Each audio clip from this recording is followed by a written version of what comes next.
사람의 성품은 편안할 때보다 어려울 때 잘 나타나고요. 믿음의 진가는 평화가 아니라 환란 속에서 빛을 발합니다. 어려운 일을 만나면 삶이 흔들리고 조바심을 느끼게 되지요. 혼란스러운 상황 속에 있으면 그래서 더 이리저리 요동하기가 쉽습니다. 그때 얼마나 견고하게 서 있느냐, 혼란과 요동을 얼마나 잘 이겨내느냐가 결국은 믿음을 평가하는 잣대가 될 수 있습니다. 성경을 읽다 보면 왜 어렵고 힘든 상황에 처한 성도들에게 늘 거룩하라든가 정결을 지키라든가 하는 그런 처지나 형편과는 상관이 없는 가르침을 주는가 의아해할 수 있습니다. 힘든 사람에게 힘내라고 해주고 어려움 당하는 사람에게 소망을 가지라고 격려해주고 또 상황이 어려워 실수하고 죄 지은 사람들에게는 괜찮다, 다 그럴 수 있다 이렇게 해주면 좋을 텐데 성경은 힘들어하는 우리들에게 많은 신앙적인 명령을 주고 있다는 겁니다. 왜 그럴까요? 흔들릴수록 견고해야 하는 것이 믿음을 가진 성도의 모습이기 때문입니다. 성도는 절망 속에서도 희망을 잃지 않을 수 있고 환난 중에도 포기하지 않을 수 있습니다. 왜요? 믿음 때문이라는 거예요. 그래서 오늘 본문 히브리서 13장 앞부분에도 환난 때문에 신앙을 포기하고 싶어하는 사람들에게 뜬금없는 명령을 하고 있는 것처럼 보이지만 이것이 바로 믿음이고 그 믿음을 가진 자가 승리한다는 것을 히브리서 기자는 알고 있던 모양입니다. 마지막 때 정말 흔들리기 쉬운 그때에 우리는 어떻게 해야 할 것인가? 어떻게 신앙을 지키며 살아야 할 것인가? 함께 말씀을 통해 은혜를 나누고자 합니다. 첫째는 사랑과 섬김입니다. 오늘 1절에 형제 사랑하기를 계속하고 나그네 대접하기를 잊지 말라고 합니다.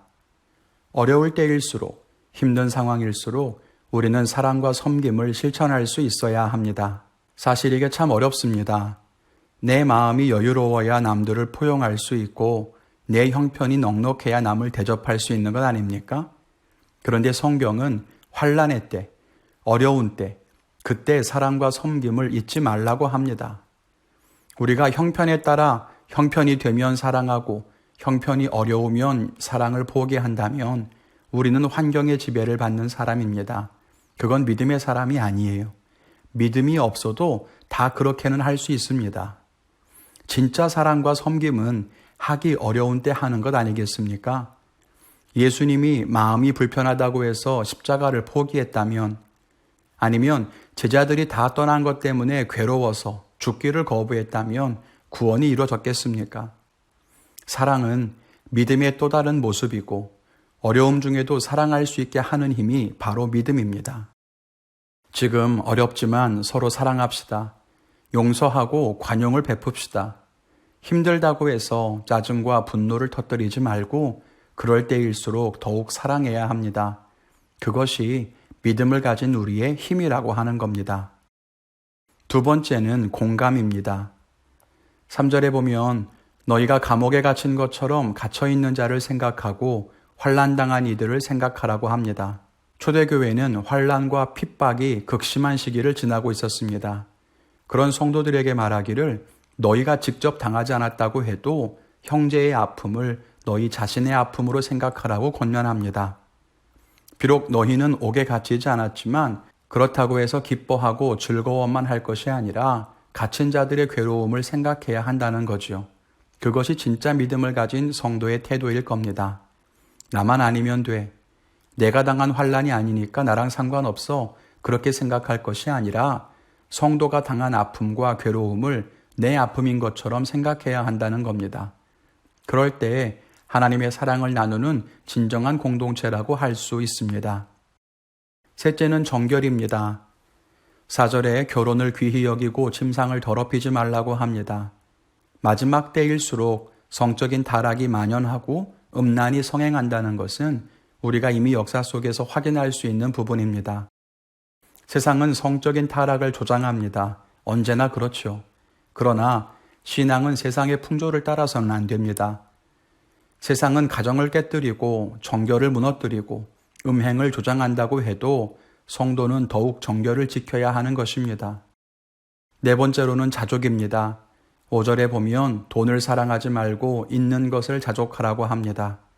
우리는 욕심을 부리다가 화를 당하는 경험을 많이 합니다. 그러면서도 끝까지 자족을 배우지를 못합니다.